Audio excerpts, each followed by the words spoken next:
اعوذ باللہ من الشیطان الرجیم بسم اللہ الرحمن الرحیم نحمده ونصلی ونسلم علی رسولہ الکریم اما بعد فاعوذ باللہ من الشیطان الرجیم بسم اللہ الرحمن الرحیم۔ مسلمان بھائیوں سے عاجزانہ دستبستہ عرض ہے، السلام علیکم ورحمۃ اللہ وبرکاتہ۔ اللہ تبارک و تعالیٰ آپ سب حضرات کو اور آپ کے صدقے میں اس ناچیز کو، کثیر السیاق کو دین حق پر قائم رکھے اور اپنے پیارے حبیب محمد الرسول اللہ صلی اللہ علیہ وآلہ وسلم کی سچی محبت عظمت دے اور اسی پر خاتمہ کرے، آمین یا رب العالمین، بجائے سید الانبیاء والمرسلین، بجائے غوث الاعظم الجیلانی اجمعین۔ دیکھو تمہارا رب عز و جل فرماتا ہے، اِنَّا أَرْسَلْنَاكَ شَاهِدًا وَمُبَشِّرًا وَنَذِيرًا لِتُؤْمِنُوا بِاللَّهِ وَرَسُولِهِ وَتُعَزِّرُوهُ وَتُوَقِّرُوهُ وَتُسَبِّحُوهُ بُكْرَةً وَأَصِيلًا۔ اے نبی صلی اللہ علیہ وآلہ وسلم، بے شک ہم نے تمہیں بھیجا گواہ اور خوشخبری دیتا اور ڈر سناتا، تاکہ اے لوگو تم اللہ اور اس کے رسول پر ایمان لاؤ اور رسول کی تعظیم و توقیر کرو اور صبح شام اللہ کی پاکی بولو۔ مسلمانوں دیکھو، دین اسلام بھیجنے، قرآن مجید اتارنے کا جو مقصد ہے وہ تمہارا مولا تبارک و تعالیٰ تین باتیں بتاتا ہے۔ فرسٹ، اول یہ ہے کہ اللہ و رسول جل وعلا صلی اللہ تعالیٰ علیہ وآلہ وسلم پر ایمان لائے۔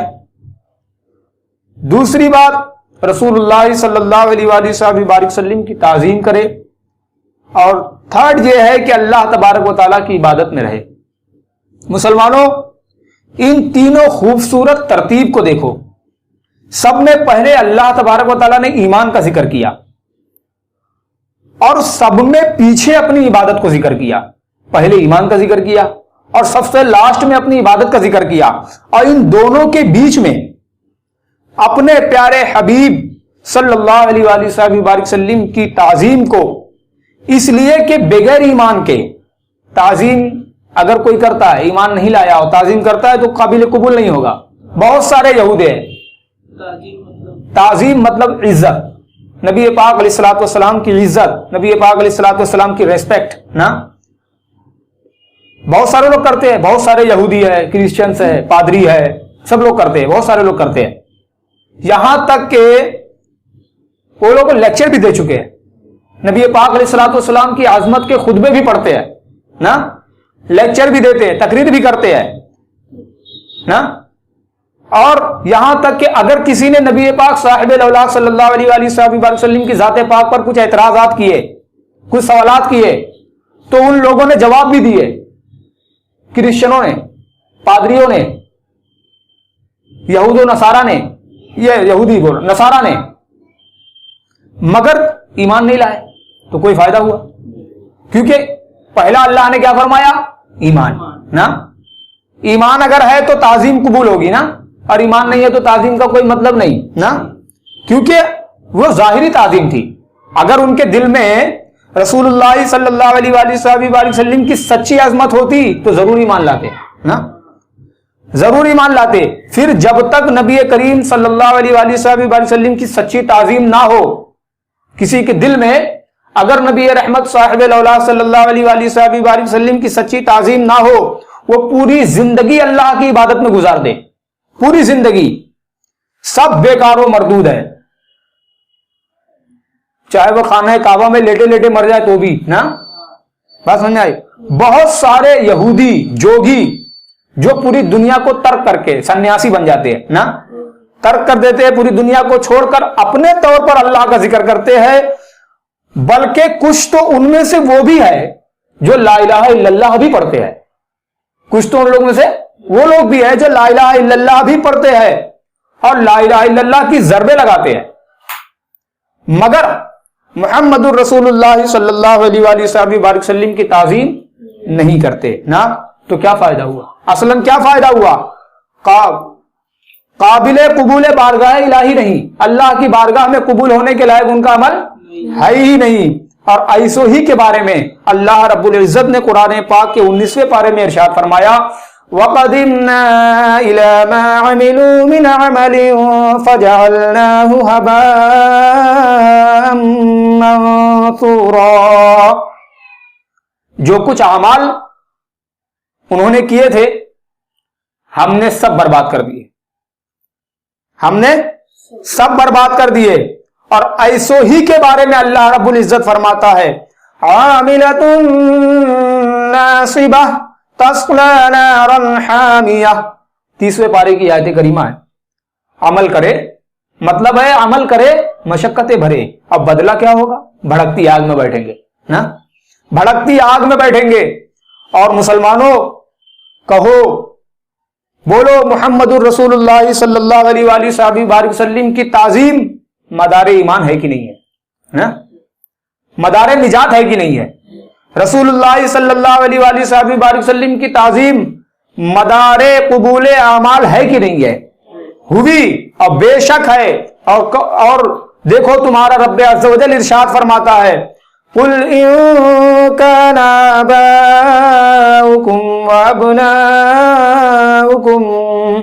وَأَبْنَاؤُكُمْ وَإِخْوَانُكُمْ وَأَزْوَاجُكُمْ وَعَشِيرَتُكُمْ وَأَمْوَالٌ اقْتَرَفْتُمُوهَا وَتِجَارَةٌ تَخْشَوْنَ كَسَادَهَا وَمَسَاكِنُ تَرْضَوْنَهَا أَحَبَّ إِلَيْكُمْ مِنَ اللَّهِ وَرَسُولِهِ وَجِهَادٍ فِي سَبِيلِهِ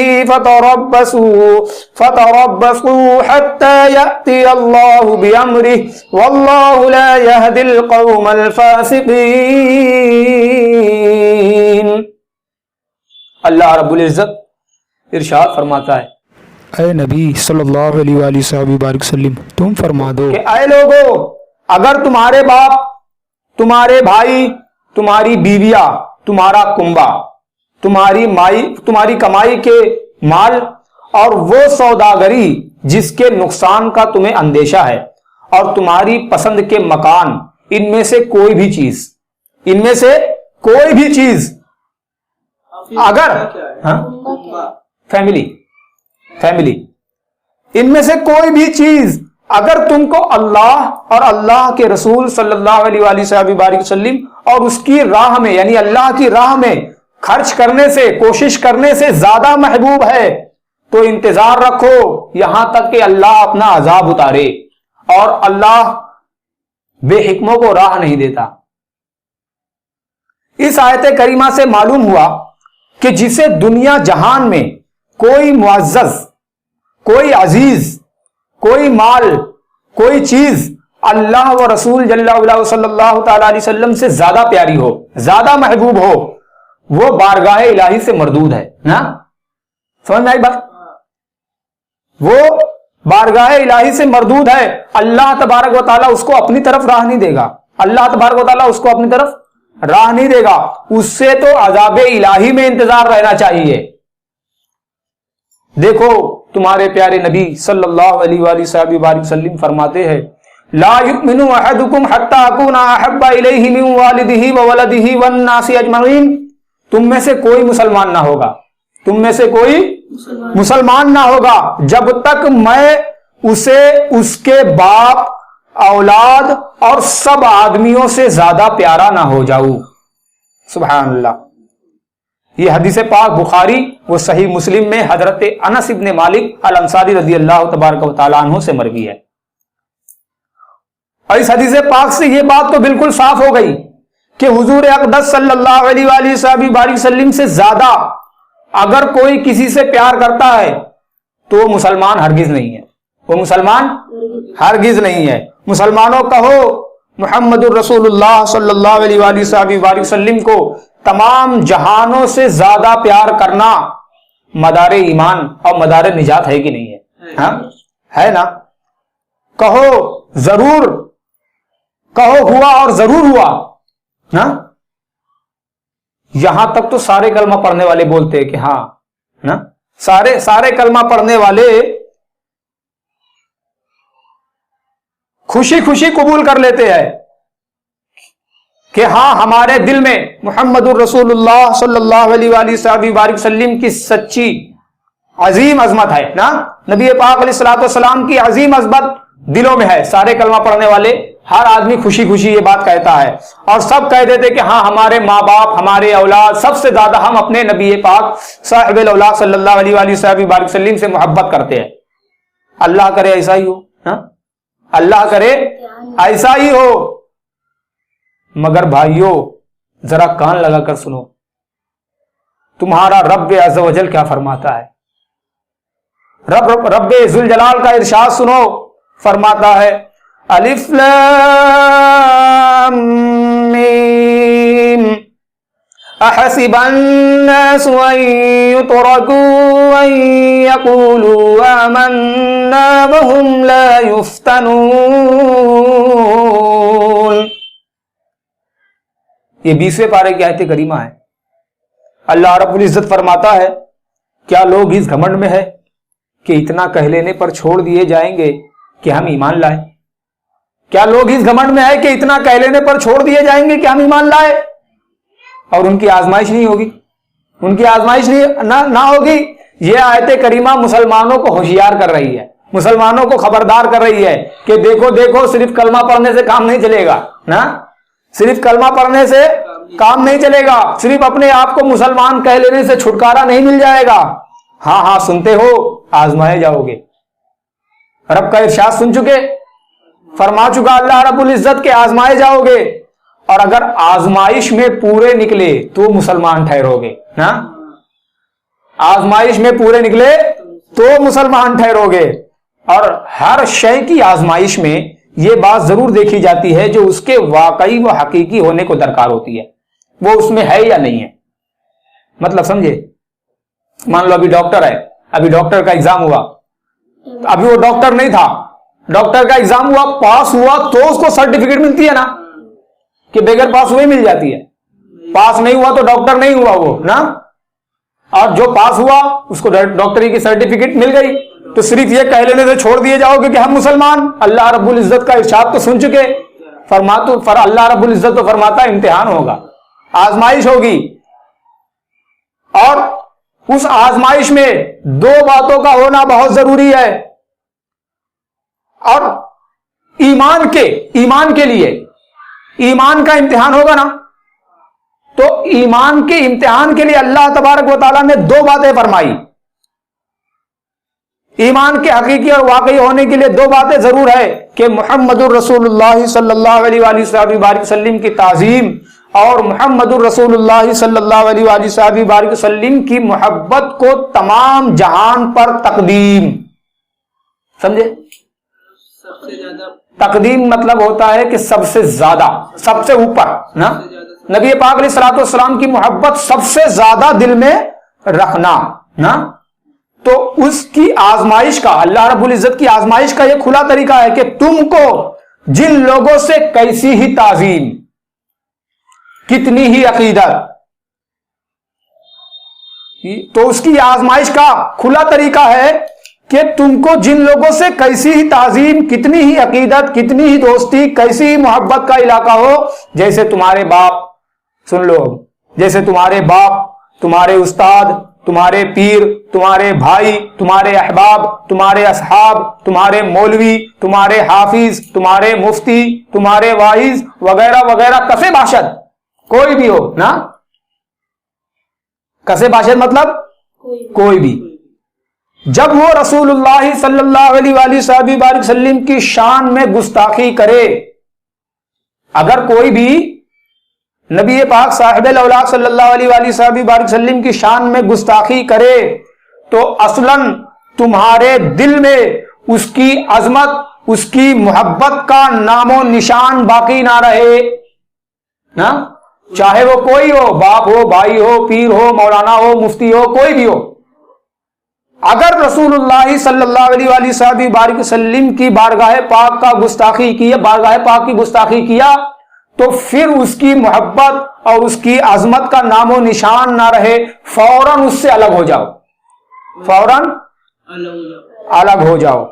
اس کو دودھ سے مکھی کی طرح نکال کر پھینک دو، اپنے دل سے اس کو اس طرح، ارے نام تو نام، اس کی صورت تو صورت، اس کے نام سے بھی نفرت کرو، اور پھر یہ مت دیکھو کہ یہ میرا باپ ہے، یہ میرا بھائی ہے، یہ میرا چچا ہے، کچھ بھی مت دیکھو، کسی بھی چیز کا لحاظ نہ کرو، اس کی مولویت، یہ مت دیکھنا کہ میرے پیر ہے، یہ مت دیکھنا کہ میرے مولوی ہے نا، یہ مت دیکھنا کہ میرے شیخ ہے، یہ مت دیکھنا میرے استاد ہے، اس کی مولویت، اس کی شیخیت اور اس کی فضیلت و بزرگی کو خاطر میں مت لاؤ، کیونکہ جو کچھ بھی یہ تھا، یہ مولویت، یہ پیر، یہ شیخیت، یہ جتنا کچھ بھی تھا، سب تو رسول اللہ صلی اللہ علیہ وآلہ وسلم کی غلامی کی بنا پر ہی تو تھا نا۔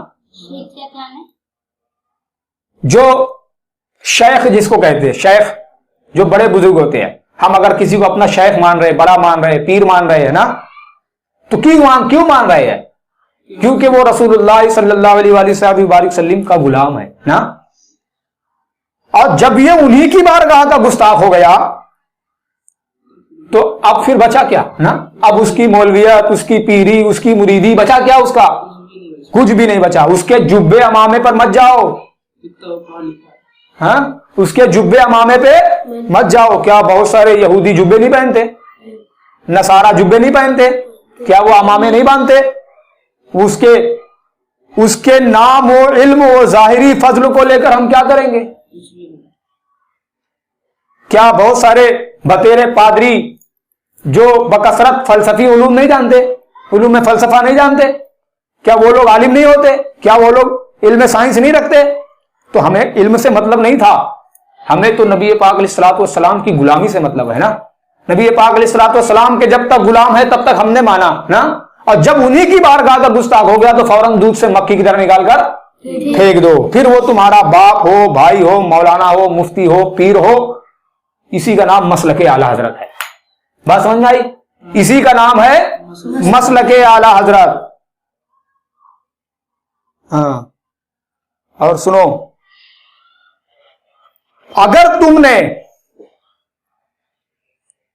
اگر یہ نہیں بلکہ محمد الرسول اللہ صلی اللہ علیہ وآلہ وسلم کے مقابل تم نے اس کی بات بنانی چاہی، یا اس سے دوستی نبھائی،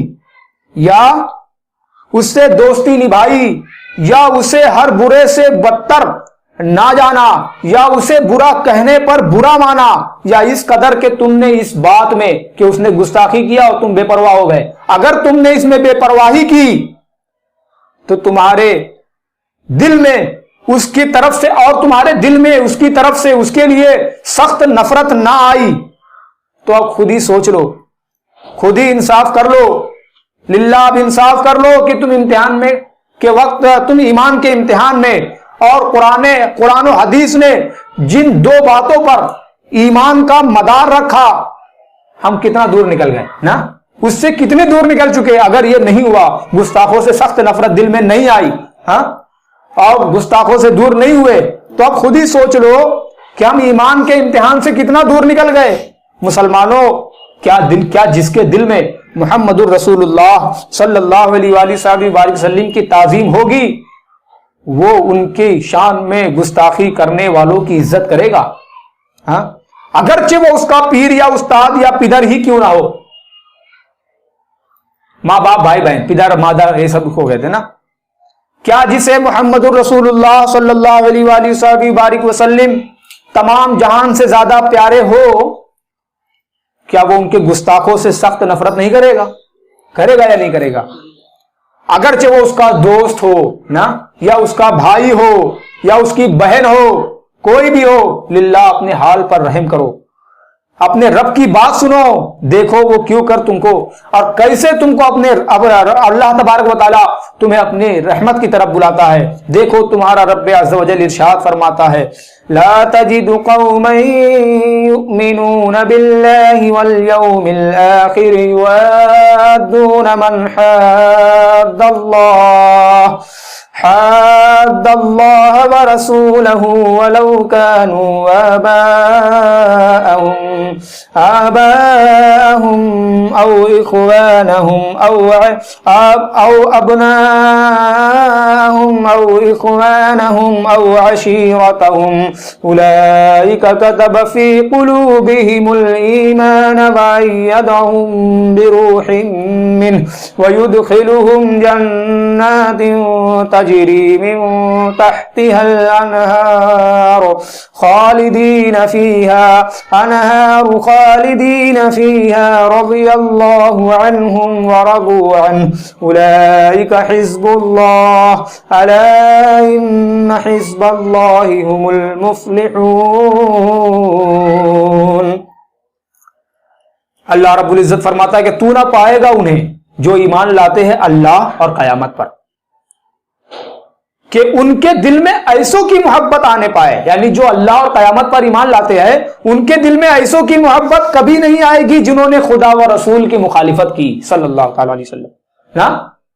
چاہے وہ ان کے باپ ہو، بیٹے ہو، بھائی ہو، عزیز ہی کیوں نہ ہو، یہ وہ لوگ ہیں جن کے دلوں میں گستاخوں کے لیے کوئی عزت نہیں ہوتی، گستاخوں کے لیے سخت نفرت ہوتی ہے.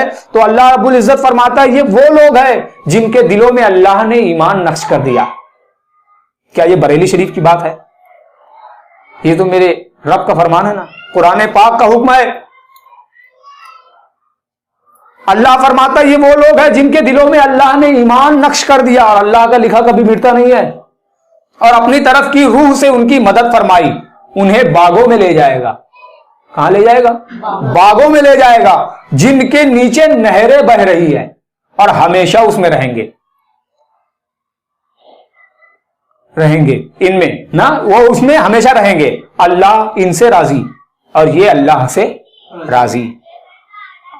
اللہ والے یہی لوگ اللہ والے. اللہ فرماتا ہے کہ اللہ ان سے راضی، یہ اللہ سے راضی. پھر فرماتا ہے کہ یہی لوگ اللہ والے ہیں، اور پھر فرماتا ہے اللہ والے ہی مراد کو پہنچے. اب انشاءاللہ تبارک و تعالی آگے کا نیکسٹ پارٹ میں بیان کیا جائے گا، اور آگے کی پوری تفصیل بیان کی جائے گی کہ گستاخوں کے ساتھ رہنے والے کے بارے میں اللہ رب العزت نے کیا ارشاد فرمایا. تمہید ایمان شریف کتاب کے حوالے سے یہ پورا بیان کیا جا رہا ہے. السلام علیکم ورحمۃ اللہ وبرکاتہ. سبسکرائب کریں، شیئر کریں.